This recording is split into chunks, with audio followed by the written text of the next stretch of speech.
Hiya, how are you getting on? I'm Megan, this is my channel. We make art here. Today is all about flowers. I mean, there's one dog watercolour at some point. But mostly these fun watercolour flowers, no sketch, just they're very relaxing. And I started doing them as little extras to go into packages with my commissions that I send to people. But I'm also doing just straight up commissions of just like a bunch of mini flower watercolors. I mean, people are calling them bookmarks. That's fine. I'm not gonna like commit to calling them bookmarks because I'm not laminating them or anything. It's literally just, you know, unprotected paint on watercolor paper. But I guess they could be used as a bookmark. I think that I've got them put up actually. The other day I was dealing with my highlights on Instagram, creating some sections so that people know what I've got available to do commissions for or what I've got on sale. So let me just look at it. I put the flowers up, yeah, €4 each.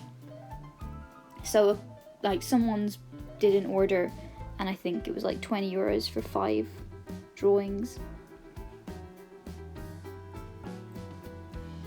It's interesting like trying to do commissions and like have an art business and try to make money off your art. I should have started doing it earlier, to be honest. I'm not getting commissions constantly or anything, but it's definitely, you know, a step in the right direction. And by the way, feel free to just put this on in the background if you're doing art or something. Do you ever find that you just put art YouTube videos on in the background when you're doing art? I know that I do. Because it's like interesting and you're getting tips and stuff. I'm going to put other stuff in the background when I'm doing art too. Maybe that could be a question for the comments today. What do you do when you're doing art? What do you listen to? Music or audiobook or anything? I don't really listen to audiobooks. Isn't that such a pretty muted green that's on the stems of these crocuses right now? I don't know, I prefer a more yellowy muted green than something really intense and in your face. Or something limey. Definitely I prefer that kind of a colour over some really intense bluish green. Though I guess it depends on the context. Oh my goodness. This Montbretia? Yeah, that's what I call it. I've got a friend who knows it as something else, but this is my favourite one probably so far.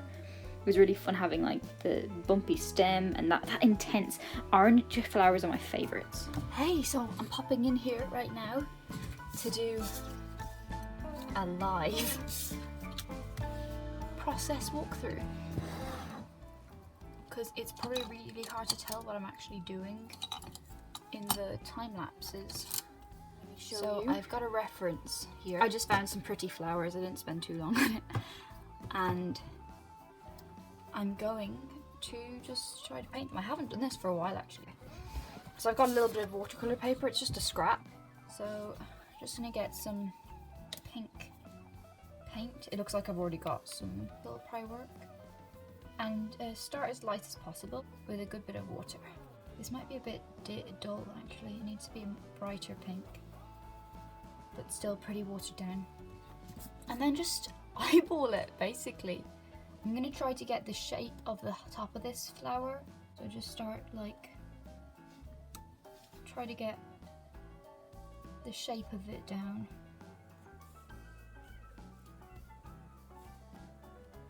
And it doesn't have to be exact because it's only a reference that you're using to, I feel like I made that a bit wrong shape. I should have kept it more triangular looking, but it'll be okay.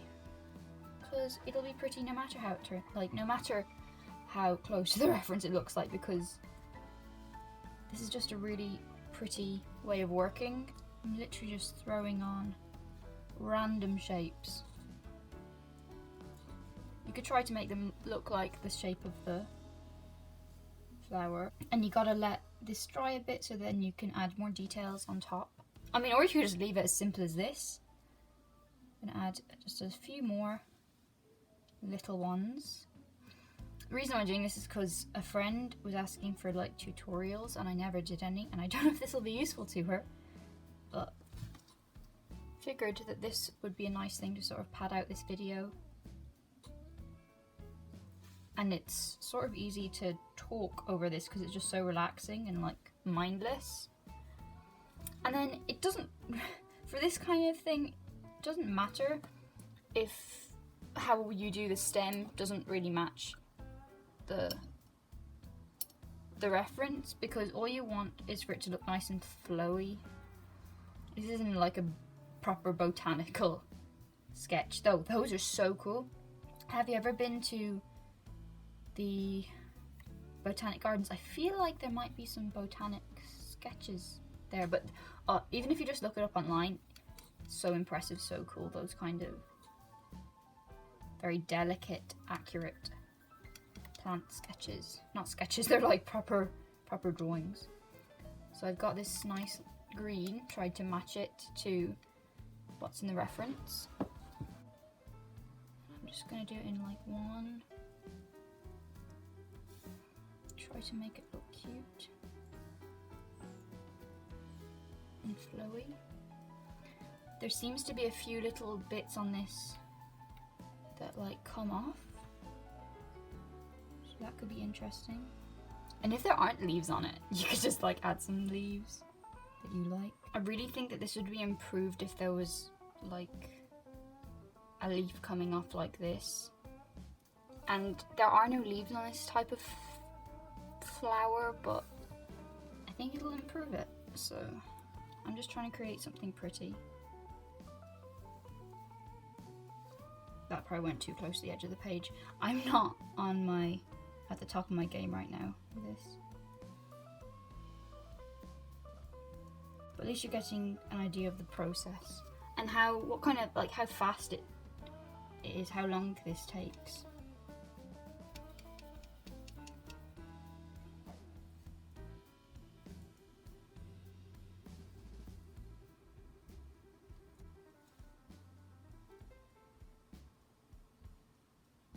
Adding a bit of a darker colour on top while it's sort of still wet so that it blends in, but I prefer not to do that with a flower if possible.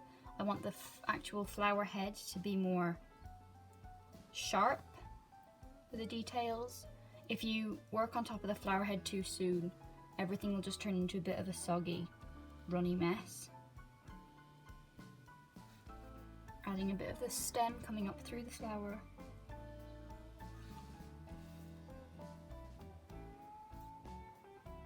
And I'm going to get a much tinier brush to do my little signature there.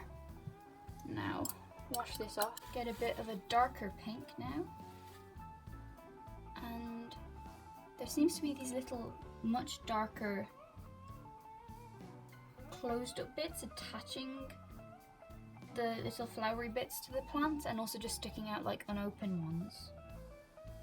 So I'm going to mix a darker colour that tries to match that. And use just the edge of the brush to get those in.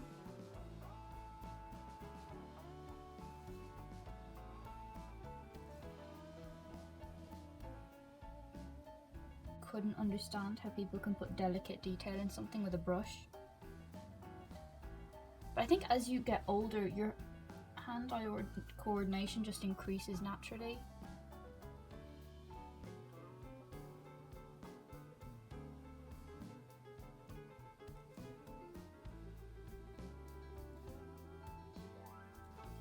I want to add a brighter pink to this in a second. You might be able to hear my sister singing in the shower right now, and she's going to hate me for saying that. I want a brighter pink, and I think I also want a smaller brush. So let's see what we've got here. This one will work. This will give me more control.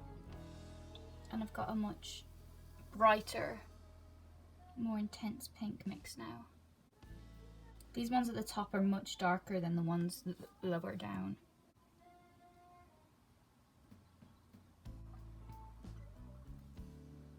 Just layering up. Putting in a little bit of what you think needs to go there. And often I do completely change things about it to make it look better as a drawing, painting, I guess. Please tell me if this is helpful at all. And actually, you can share with me your attempt at it on Instagram if you do it. No pressure, just it'll be fun. You could like tag me or do a hashtag MeganArt or something, MeganWhiteArt. I'm the only one who adds that hashtag at the moment. But I keep doing it anyway, just in case, you know. And this creates the illusion of something very fancy, but really you're just like throwing down shapes that you see and not being at all accurate. But it's really relaxing because of that. And it's almost like a colouring book once you've got the first bit down, and then you're just adding stuff on top of what you've already got down. I'll probably cut some bits out of this, so but I'll tell you exactly how long this took. That looks alright now. I might add something a little bit darker, but I want to do a little bit more work on the stem. Just feel like it. It's a little bit darker.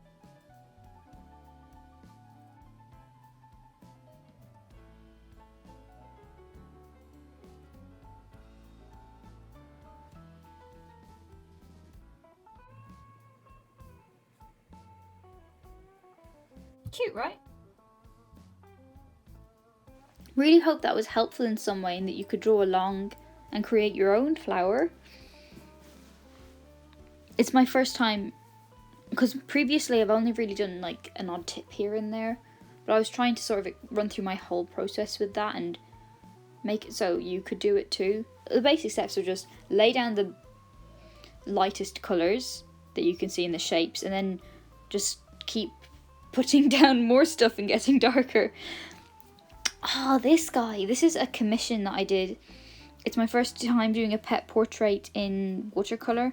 I felt like watercolour would work for that particular one for some reason. And I asked and the person said, yeah, watercolour. I'd like watercolour. It was actually a gift so the person who commissioned it asked for it as a gift for their friend whose dog had recently died. And this was actually a capture from the start of a video, like with the keys in the mouth. It was so cute. Well, yeah.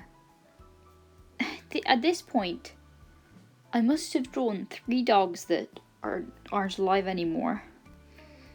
Recently, my mom got me to do my mom commissioned me to do 2 pieces for some friends. You can see them on my Instagram, in my highlights.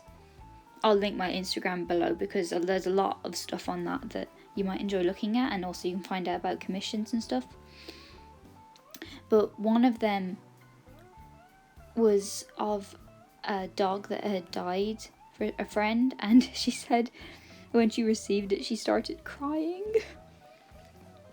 And the other person really was really happy to get that as a gift too. And because I'm not a pet owner, so it was sort of a revelation to think that getting a custom portrait of your pet is such a special thing for people. Like, such a good gift. My mum says that like in the future she's just gonna get me to do pet portraits for people as gifts because it seems to be very special to people. Right, Q&A, first question. By the way, I do these on my Instagram sometimes if I need some more material for, a voiceover, so check out my Instagram if you ever want to have a question answered in a video. The first one is tips for watercolours, which is this whole video, I guess. I suppose tips for watercolours. Trying to take your time, I think, and consider your strokes before you put them down, because there's no taking watercolour back or, going over top of it or anything.